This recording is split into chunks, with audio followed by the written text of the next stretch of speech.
অধিকৃত পশ্চিম তীরের দক্ষিণে ছোট্ট একটি ফিলিস্তিনি গ্রাম খালেদ আল ডাবা। গত 5ই মে শান্ত সকালটিকে ভেঙে দেয় বুলডোজার আর ইসরায়েলি সেনাদের গর্জন। দলে দলে সৈন্য এসে গ্রামবাসীদের জোর করে ঘর থেকে বের করে দেয়। গবাদি পশু ছেড়ে দেওয়া হয় মাঠে, আর কিছুক্ষণের মধ্যেই ধ্বংসস্তূপে পরিণত হয় পুরো গ্রাম।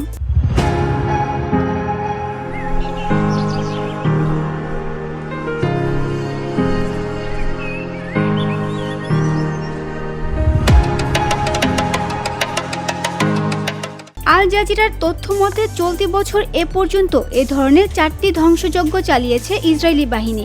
স্থানীয় ফিলিস্তিনিদের কাছে এই ঘটনা 1948 সালের নাকাবার মতোই নতুন এক নাকাবা। নারী ও শিশুরা ঘন্টার পর ঘন্টা জ্বলন্ত রোদে দাঁড়িয়ে চোখের সামনে দেখেছেন কিভাবে তাদের ঘরবাড়ি মাটির সঙ্গে মিশিয়ে দেওয়া হচ্ছে। বাস্তুচ্যুত পরিবারগুলো কেউ গুহায় আশ্রয় নিয়েছে, কেউ বা নাজুক তাঁবুতে কাটাচ্ছে দিনরাত। আর তীব্র গরম কিংবা শীত কিছু থেকেই রেহাই নেই তাদের।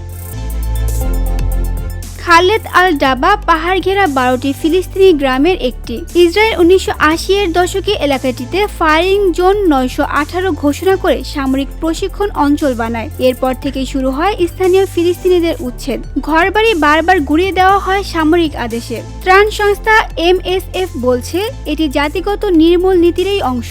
মূল লক্ষ্য ফিলিস্তিনিদের এলাকা থেকে সরিয়ে দেওয়া। VOD Bangla news desk.